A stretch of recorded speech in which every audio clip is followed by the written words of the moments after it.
من الذي خلقك؟ من الذي صورك؟ من الذي أجرى الدماء في عروقك؟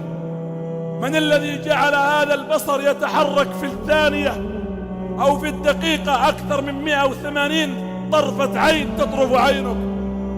من الذي جعل القلب ينبض؟ من الذي يأخذ نفسك وروحك وأنت نائم فتسجد تحت عرشه ثم تعود إذا أراد الله لك حياة أخرى؟